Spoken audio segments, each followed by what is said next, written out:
Frank Holstead spent 20 years quietly tending the Crestfield War Memorial, ignored by townspeople who saw only a worn-out old man with coffee-stained clothes. But when fire threatened the sacred photographs of fallen soldiers, Frank's heroic response revealed a faded tattoo that made General Ward drop to his knees in recognition and respect. The Harvest Street Diner occupied a corner building in downtown Crestfield, Montana, its red vinyl booths and checkered linoleum floors unchanged since the 1960s. The morning sun streamed through windows adorned with faded American flag decals, illuminating dust motes that danced above tables where coffee grew cold and conversations meandered through local gossip and weather reports. The smell of bacon grease and fresh coffee created an atmosphere of small-town familiarity, while the soft clatter of dishes and the hiss of the grill provided a soundtrack to daily routines that had remained constant for decades. Outside the Crestfield War Memorial Garden stood in the town square, its bronze plaques and marble stones creating a solemn reminder of sacrifice that most residents passed without a second glance. Frank Holstead arrived at the Harvest Street Diner every morning at exactly 7:15 a.m., his routine as predictable as the sunrise over the Montana plains. At 76, he moved with the careful deliberation of someone whose joints carried decades of hard living, but his pale blue eyes held the alert awareness of a man who had learned to observe everything while revealing nothing. His clothing was clean, but worn flannel shirts with frayed cuffs, work pants that had seen better decades, and boots that were resoled more times than replaced. Most patrons knew him as the quiet old man who left generous tips despite his obviously modest means, but few bothered to engage him in conversation beyond polite greetings. His order never varied. Black coffee and wheat toast burnt, consumed while reading a newspaper that he folded with military precision when finished. Frank's weathered hands wrapped around his coffee cup with the reverence of someone who had learned to appreciate simple pleasures. And his distant expression suggested thoughts that wandered far from the comfortable confines of small-town Montana.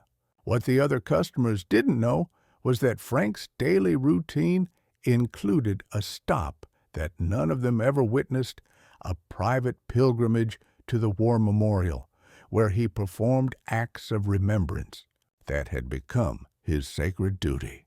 The source of Frank's daily isolation came primarily from Clint Braxton, a 50-something construction foreman whose loud voice and aggressive opinions dominated the diner's morning conversations. Clint had appointed himself the unofficial spokesman for local veterans affairs, despite having never served in the military himself, and he took particular pleasure in dismissing Frank as a wannabe soldier who probably never saw real combat. Clint's mockery was cruel and persistent, suggesting that Frank's quiet demeanor and modest appearance were evidence of cowardice rather than humility. The other customers rarely challenged Clint's assertions, allowing the harassment to continue unchecked while Frank endured it with stoic silence that only seemed to encourage more aggressive behavior.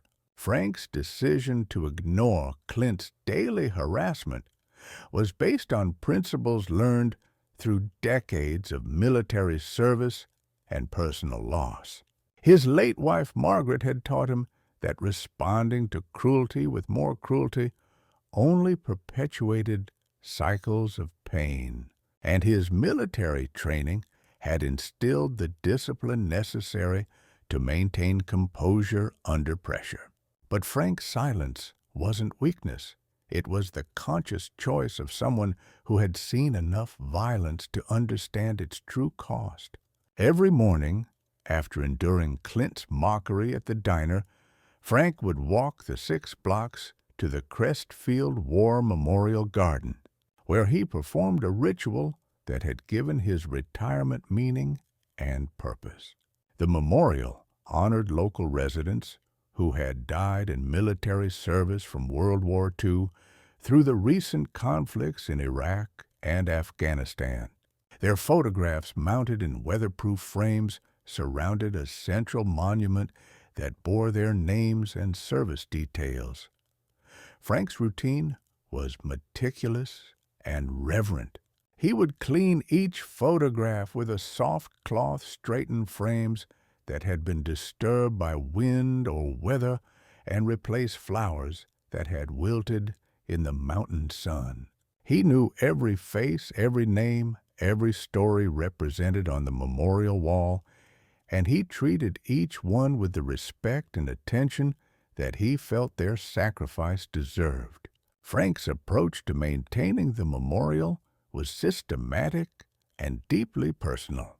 He had researched the military service of each person honored there, learning about their units, their deployments, and the circumstances of their deaths. This knowledge informed his care for their memorials, ensuring that each photograph was positioned correctly and that the information displayed was accurate and complete. His maintenance routine followed a schedule that he had developed over 20 years of service. Mondays were for general cleaning and inspection, Wednesdays for replacing flowers and checking weather damage, and Fridays for detailed maintenance of the bronze plaques and marble surfaces. On holidays and anniversaries, Frank would spend extra time at the memorial, sometimes bringing small American flags or other commemorative items that he purchased with his own modest pension. But Frank's most important contribution to the memorial was his presence itself. His daily visits ensured that the site was never truly abandoned, never forgotten by the living community it was meant to serve. He had become the unofficial guardian of these memories, protecting them from neglect and ensuring that the sacrifices they represented would not be lost to time or indifference. The townspeople, who occasionally saw Frank at the memorial, assumed he was just another old man with too much time on his hands, not understanding that his presence there was both a duty and a privilege earned through service they couldn't imagine. Frank's dedication to the memorial had not gone entirely unnoticed, but the attention he received was often misguided or dismissive. Some townspeople appreciated his efforts, but viewed them as the harmless hobby of a lonely widower, rather than the sacred duty of a fellow veteran. Others, influenced by Clint Braxton's mockery, saw Frank's devotion as evidence of his desperate need for attention and respect that he hadn't earned through actual military service. The misunderstanding was painful for Frank, who had never sought recognition for his memorial work and who found it difficult to explain why the site meant so much to him without revealing details about his own service that he preferred to keep private. His military record was classified at levels that made casual discussion impossible, and his natural humility made him reluctant to correct people's assumptions about his background. But Frank's commitment to the memorial remained unwavering despite the lack of understanding from his community. He had made a promise to himself and to the memory of fallen comrades that these local heroes would not be forgotten. And that promise was more important to him than the opinions of people who had never faced the kind of loss that military service could bring. Memorial Day 2023 brought the largest crowd to the Crestfield War Memorial Garden in years, with families, veterans, and local officials gathering for the annual ceremony that honored the community's Fallen Heroes. Frank arrived early, as was his custom, to ensure that the memorial was in perfect condition for the formal observances. He had spent the previous week preparing for the ceremony, cleaning every photograph, polishing every plaque, and arranging fresh flowers donated by local businesses.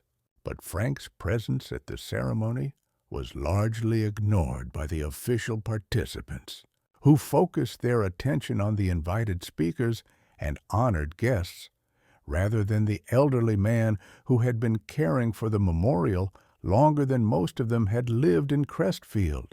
Mayor Patricia Williams delivered the opening remarks, followed by speeches from local VFW representatives and family members of the honored dead. Clint Braxton had positioned himself prominently among the crowd, wearing a veteran's cap that he had purchased online and making loud comments about the importance of supporting real veterans rather than posers who hang around memorials looking for attention. His remarks were clearly directed at Frank, who stood quietly at the edge of the crowd, his weathered face showing no reaction to the familiar cruelty. The ceremony proceeded according to tradition, with readings of names, moments of silence, and the laying of wreaths that would remain at the memorial until the next year's observance. Among the attendees was General Elias Ward, a retired Army officer who had returned to his hometown of Crestfield for the first time in 30 years.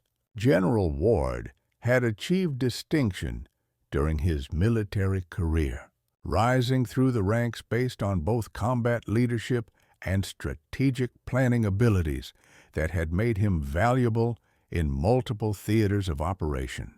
His presence at the Memorial Day ceremony was intended as a gesture of respect for his hometown and the local veterans who had served with honor. General Ward observed the ceremony with the practiced eye of someone who had attended hundreds of similar events throughout his career. But his attention was drawn to Frank's obvious devotion to the memorial and his detailed knowledge of every person honored there. When other attendees spoke about the memorial's history or the individuals commemorated, their information was often incomplete or inaccurate. But Frank's quiet corrections demonstrated an intimate familiarity with every detail. The general was also troubled by the disrespectful treatment Frank received from some community members, particularly Clint Braxton, whose loud assertions about military service rang false to someone with actual combat experience. General Ward recognized the signs of genuine military bearing in Frank's posture and demeanor qualities that couldn't be faked or purchased at surplus stores. The ceremony's tone shifted dramatically when a gust of wind knocked over a candle that had been placed near the memorial's central monument, igniting a small pile of decorative paper that quickly spread to threaten several irreplaceable photographs of fallen soldiers. The crowd stepped back in alarm as the flames grew larger, but Frank moved forward without hesitation. Ignoring the potential danger to himself, Frank removed his jacket and began beating down the flames with a determination that surprised everyone present. His movements were swift and decisive, demonstrating a level of physical capability that contradicted his usual appearance of frailty. Within moments, he had extinguished the fire and saved the threatened photographs from destruction. But Frank's heroic action had an unintended consequence. The exertion and heat had caused him to push up his sleeves, revealing a faded tattoo on his left forearm that had been hidden for decades. The tattoo depicted a dagger crossed with parachute wings, surrounded by Latin script that was barely legible due to age and sun exposure. General Ward's reaction to the tattoo was immediate and dramatic. His face went pale as he recognized the symbol, and he began pushing through the crowd toward Frank with an urgency that alarmed the other attendees. The general's behavior suggested that he had seen something of extraordinary significance, though most of the crowd couldn't understand what had caused such a strong reaction. As Frank attempted to pull his sleeves back down and fade into the background, General Ward reached him and grasped his arm with a grip that was both gentle and insistent. The general's eyes were fixed on the tattoo with an intensity that made Frank uncomfortable, but there was no hostility in the older officer's expression, only recognition and something that looked like awe. Spectre Recon 9. General Ward said quietly, his voice carrying clearly in the sudden silence that had fallen over the crowd. "I never thought I'd see that symbol again." Frank's reaction was immediate, and telling his entire posture changed from the casual bearing of a civilian to the alert stance of a soldier who had been recognized by a superior officer. The transformation was visible to everyone present, confirming that there was much more to Frank Holstead than anyone in Crestfield had ever suspected. The crowd pressed closer, sensing that they were witnessing something significant, but not understanding the full implications of what was unfolding. Clint Braxton's expression showed confusion and growing concern as he realized that his assumptions about Frank might have been catastrophically wrong. General Ward's next words would transform not only Frank's standing in the community, but also the town's understanding of the quiet heroism that had been walking among them unrecognized for 20 years. General Ward's recognition of Frank's tattoo created a moment of suspended tension as the crowd waited to understand the significance of what they were witnessing. The general's next words carried the weight of military history and personal gratitude that would forever change how Crestfield viewed the quiet man who had been caring for their memorial. "Ladies and gentlemen," General Ward announced, his voice carrying the authority of decades of command, "you are in the presence of a member of one of the most elite and classified units in military history. Spectre Recon 9 was a deep reconnaissance unit that operated behind enemy lines in Vietnam, conducting missions that have never been publicly acknowledged and saving lives that could never be officially credited." The revelation sent shock waves through the assembled crowd, but General Ward was not finished. His next words were delivered with the kind of personal emotion that military officers rarely displayed in public settings. "Sergeant Frank Holstead and his unit saved my life in 1971 during a classified operation near the Cambodian border. I was a young lieutenant whose patrol had been ambushed and surrounded by enemy forces.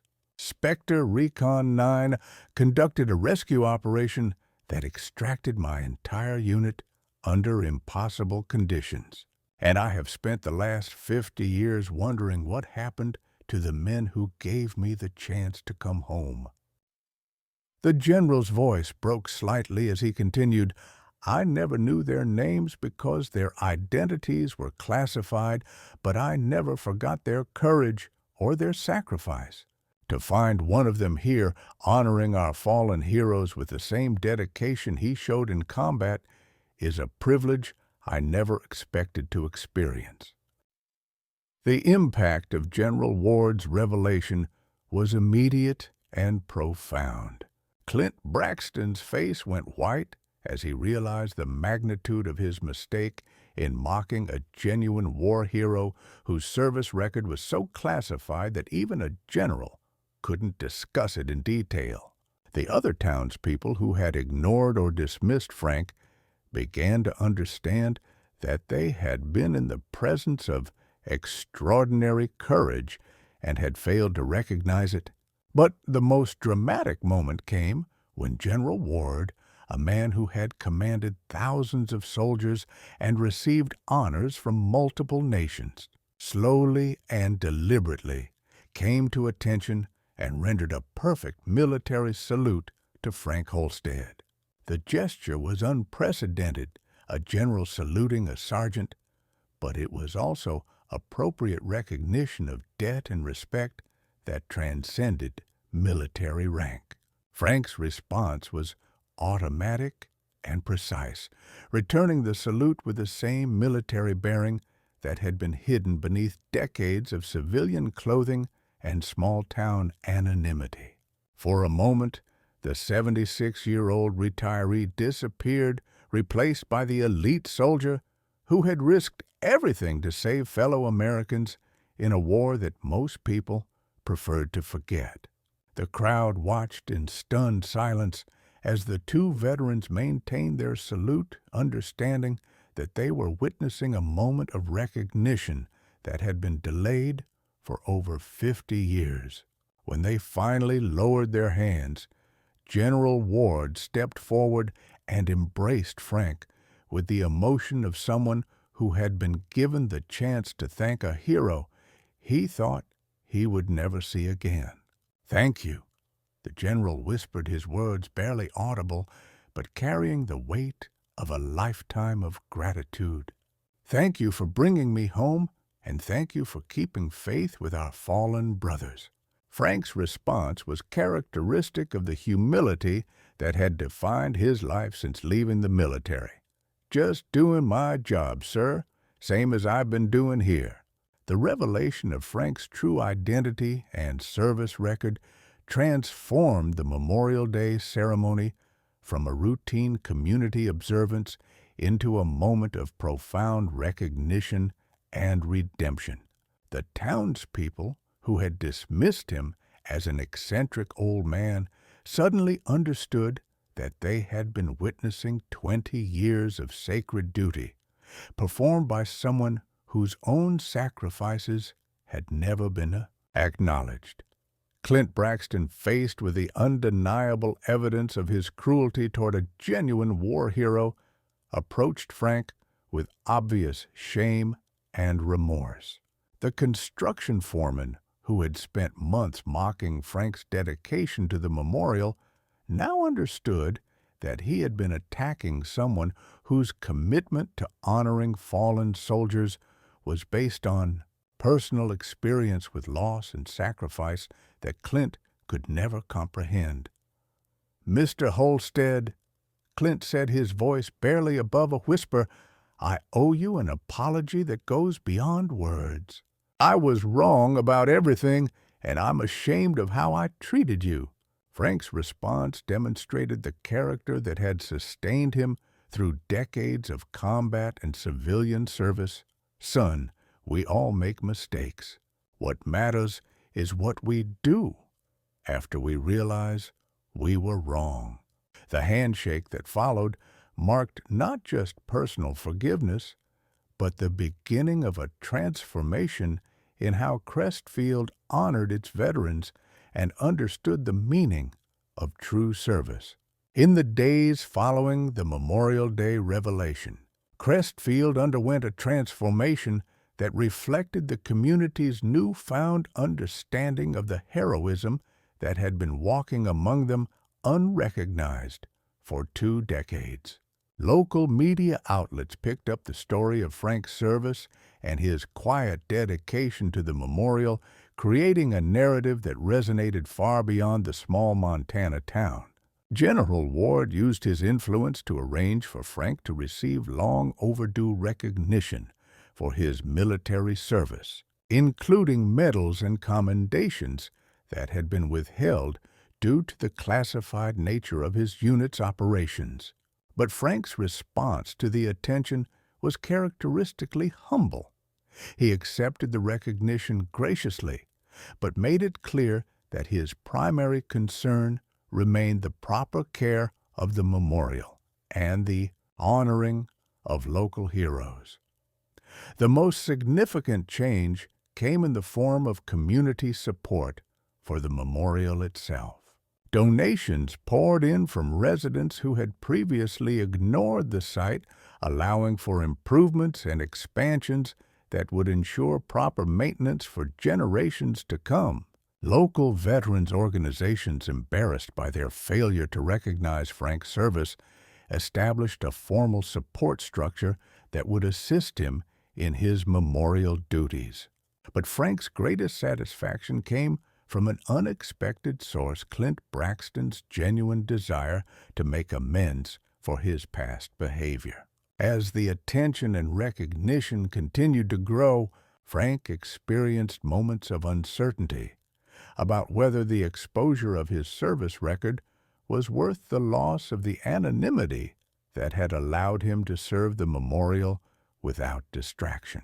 He had spent 20 years developing a routine that brought him peace and purpose, and the sudden scrutiny threatened to transform his sacred duty into a public spectacle. His concerns were practical as well as emotional. The increased attention might interfere with his ability to maintain the memorial properly, and the focus on his own service might overshadow the importance of honoring the local heroes whose memories he was dedicated to preserving. But Frank's doubts were gradually resolved through conversations with General Ward and other veterans who helped him understand that his story could inspire others to similar service and dedication. The recognition of his own heroism didn't diminish the importance of his memorial work. It enhanced it by demonstrating the continuity of service and sacrifice that connected all generations of American veterans. The climactic moment of Frank's transformation from ignored veteran to recognized hero came during a formal ceremony organized by the town council to honor his service and dedication. The event, held at the war memorial that Frank had tended for 20 years, drew attendees from across Montana and beyond, including military officials, veterans organizations, and media representatives who wanted to document the story of quiet heroism that had captured national attention. Frank found himself uncomfortable with the level of attention, but he understood that the ceremony was about more than personal recognition. It was about establishing a new standard for how communities honored their veterans and maintained their memorials. His example had demonstrated that true service continued long after military careers ended, and that the most important recognition often came not from official ceremonies, but from consistent, dedicated action. The challenge of the formal ceremony was balancing appropriate recognition for Frank's service with his desire to keep the focus on the fallen heroes whose memories he had dedicated his retirement to preserving. Frank was determined that any ceremony in his honor should emphasize the importance of remembering those who had made the ultimate sacrifice rather than celebrating his own survival and service. His speech at the ceremony reflected this priority, as he used the platform to tell the stories of the local veterans honored at the memorial, rather than recounting his own military experiences. Frank's approach demonstrated the humility and selflessness that had characterized his entire approach to memorial service, turning what could have been a celebration of individual heroism into a community-wide recommitment to honoring fallen heroes. The ceremony also provided an opportunity for other veterans in the community to come forward and share their own stories, creating a broader understanding of the service and sacrifice that existed within Crestfield's population. The most meaningful moment of the ceremony came when Clint Braxton publicly apologized for his treatment of Frank and announced his intention to volunteer at the memorial under Frank's guidance. The construction foreman's transformation from antagonist to ally represented the broader change in community attitudes that Frank's story had inspired. I spent months mocking a man whose courage and dedication put my own service to shame. Clint told the assembled crowd, his voice heavy with emotion. Frank Holstead has shown me what real honor looks like, not in seeking recognition or praise, but in quiet, consistent service to something greater than yourself. Clint's commitment to learning proper memorial maintenance from Frank created a mentorship relationship that would ensure the continuation of the careful, respectful care that the site had received for 2 decades. The partnership between the former antagonist and the revealed hero became a symbol of redemption and the power of truth to transform relationships and communities. Frank's acceptance of Clint's apology and his willingness to teach him the proper care of the memorial demonstrated the forgiveness and grace that had sustained him through decades of unrecognized service. The collaboration that developed between them showed that even the most damaged relationships could be healed through genuine remorse and committed action. The ceremony concluded with the establishment of the Frank Holstead Memorial Maintenance Fund, which would provide resources for the ongoing care of the War Memorial and similar sites throughout Montana. But Frank's greatest victory was not the financial support or the public recognition. It was the knowledge that the memorial would continue to receive proper care and that the community had developed a deeper understanding of the importance of remembering fallen heroes. As the formal ceremony ended and the crowds dispersed, Frank returned to his routine of careful, methodical maintenance of the memorial. But now he was joined by Clint and other volunteers who had been inspired by his example to contribute their own time and effort to the sacred duty of remembrance.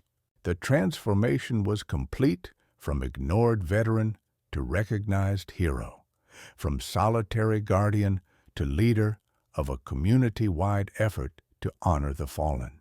Frank's quiet dedication had not only preserved the memory of local heroes, but had also inspired a new generation of Americans to understand the true meaning of service and sacrifice.